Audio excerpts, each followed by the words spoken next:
The term vivisection is used to apply to all types of experiments on living animals and is said to be a form of medical science. The reason for experimentation of this type is to allegedly discover cures for human ailments and illnesses. But those who hope to find remedies for human ills by inflicting deliberate sufferings on animals commit two fundamental errors in understanding. The first is the assumption that results obtained on animals are applicable to mankind. The second concerns the inevitable fallacy of experimental science in respect to the field of organic life. Since animals react differently from human beings, every new product or method tried out on animals must be tried out again on man through careful clinical tests before it can be considered safe.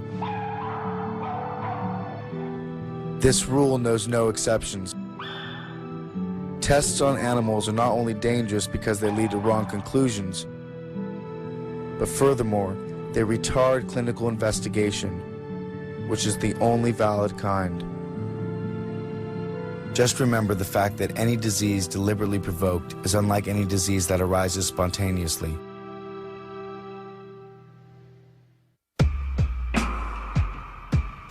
Unfortunately, such methods still sail today under the flag of science, which is an insult to true science, as well as human intelligence.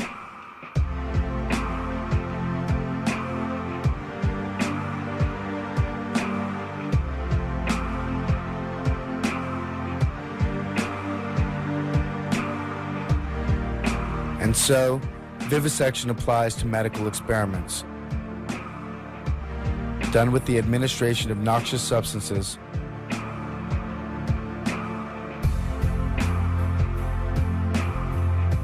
electric or traumatic shocks,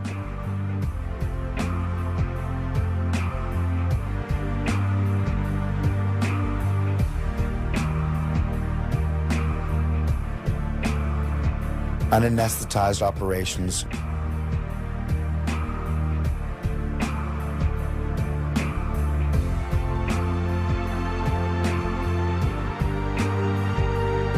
burns,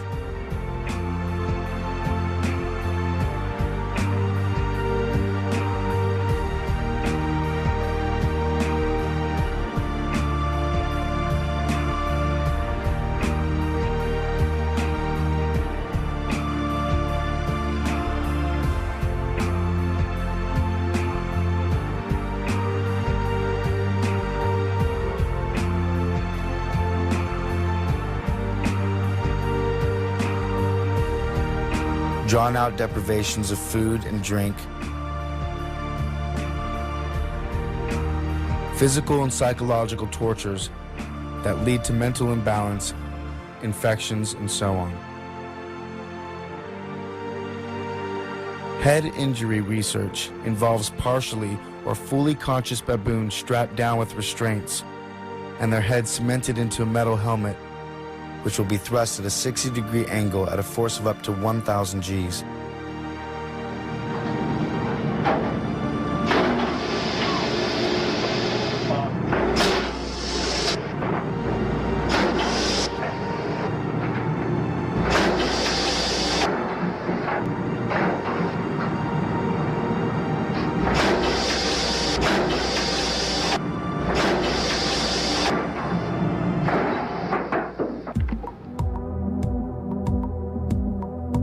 The purpose of this experiment is to simulate auto crashes, football, boxing, and other head-related injuries. And this process is often repeated again and again on the same animals. And finally, military research. This one speaks for itself. From sending monkeys into outer space and testing atomic blasts on helpless dogs to exposing primates to nuclear radiation.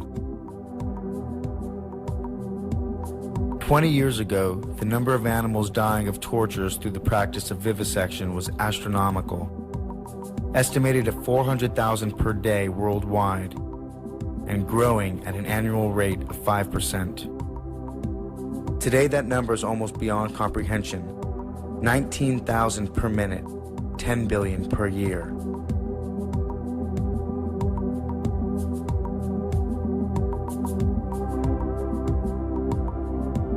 Some uneducated persons pretend to know that less intelligent animals don't feel pain the same way we do.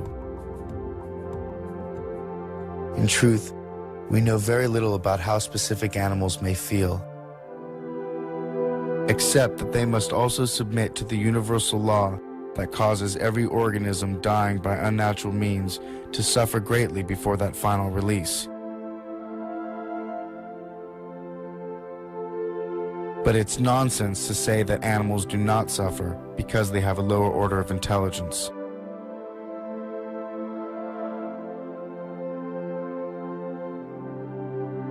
Pain is pain, conveyed by nerves to the brain, and there are other nerves than those of intelligence. Nerves such as sight, smell, touch, and hearing. And in some animals, these nerves are much more highly developed than in man.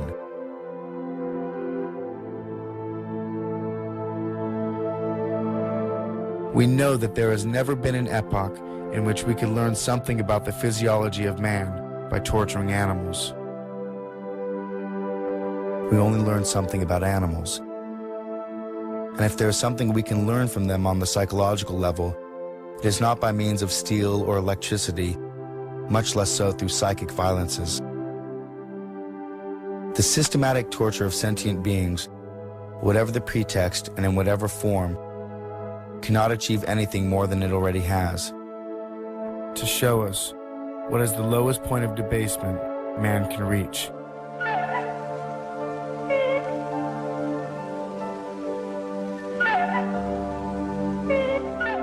If that's what we want to know.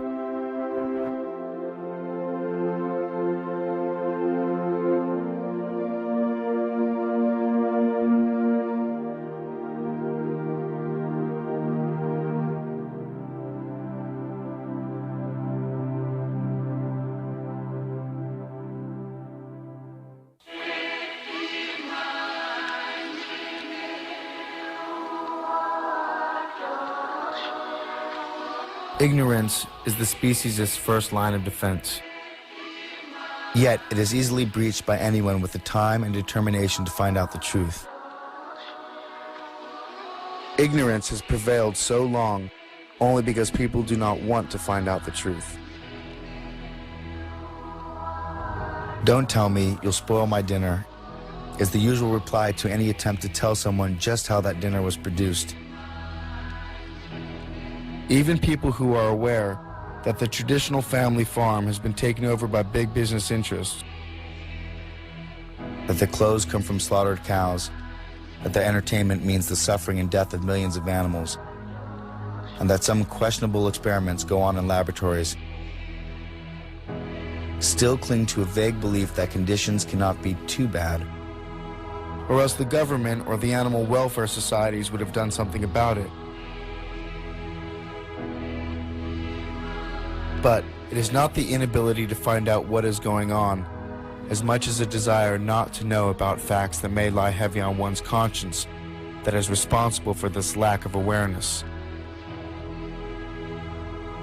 After all, the victims of whatever it is that goes on in all these awful places are not members of one's own group.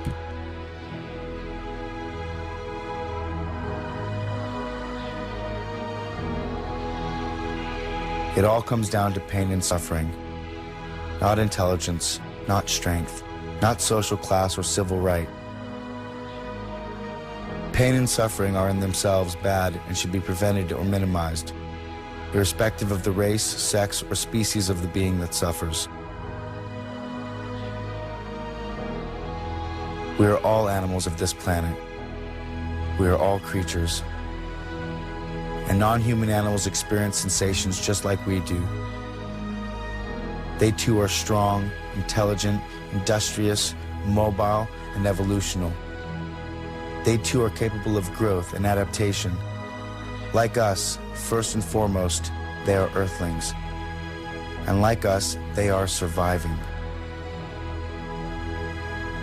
Like us, they also seek their own comfort rather than discomfort.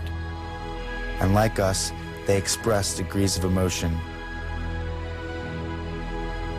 In short, like us, they are alive. Most of them being, in fact, vertebrae, just like us.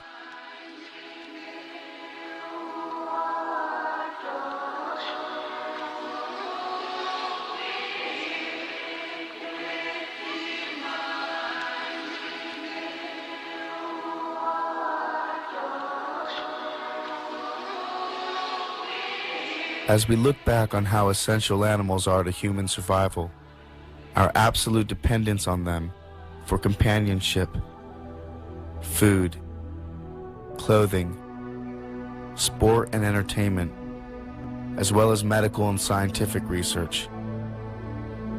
Ironically, we only see mankind's complete disrespect for these non-human providers. Without a doubt, this must be what it is, to bite the hand that feeds us. In fact, we've actually stomped and spit on it. Now we are faced with the inevitable aftermath. This is evident in health reports due to our over-excessive consumption of animals. Cancer, heart disease, osteoporosis, strokes, kidney stones, anemia, diabetes, and more.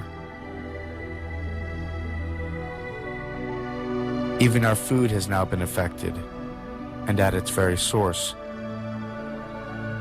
With antibiotics used to promote weight gain in animals who can't gain weight under the stressful, overcrowded living conditions in factory farms. With the overuse of pesticides and insecticides, or artificial hormones designed to increase milk production, litter size, and frequency. With artificial colors, herbicides, larvicides, synthetic fertilizers, tranquilizers, growth and appetite stimulants. It's no wonder that mad cow disease, foot and mouth disease, physteria, and a host of other animal-related abnormalities have been unleashed on the human public. Nature is not responsible for these actions. We are.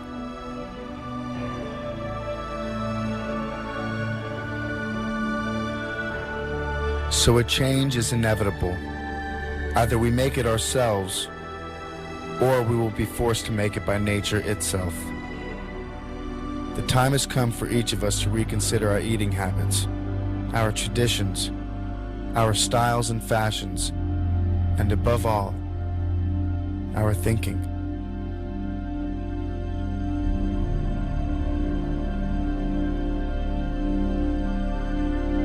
So if there's any truth to the age-old saying, what goes around comes around, then what do they get for their pain?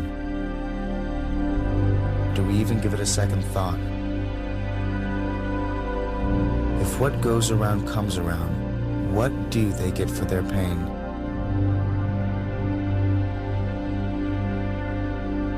They are Earthlings. They have the right to be here just as much as humans do. Perhaps the answer is found in another age-old saying, and one equally true. We reap just what we sow.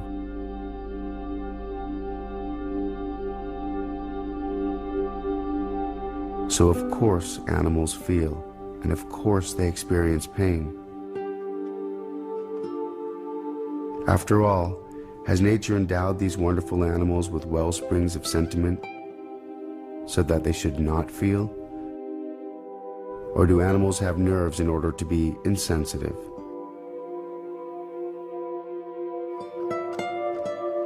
Reason demands a better answer. But one thing is absolutely certain. Animals used for food, used for clothing, used for entertainment, and in scientific experiments, and all the oppression that is done to them under the sun, they all die from pain. each and every one. Isn't it enough that animals the world over live in permanent retreat from human progress and expansion? And for many species, there is simply nowhere else to go. It seems the fate of many animals is either to be unwanted by man or wanted too much. We enter as lords of the earth, bearing strange powers of terror and mercy alike. But human beings should love animals as the knowing love the innocent, and the strong love the vulnerable. When we wince at the suffering of animals, that feeling speaks well of us, even if we ignore it. And those who dismiss love for our fellow creatures as mere sentimentality overlook a good and important part of our humanity. But it takes nothing away from a human to be kind to an animal. And it is actually within us to grant them a happy life, and a long one.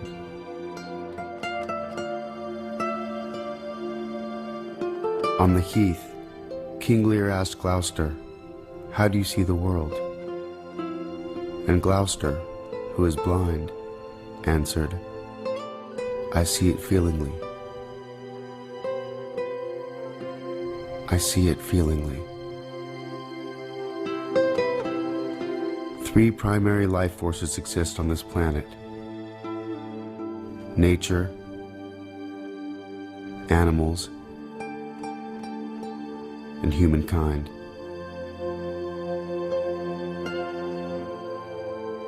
We are the Earthlings. Make the connection.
you.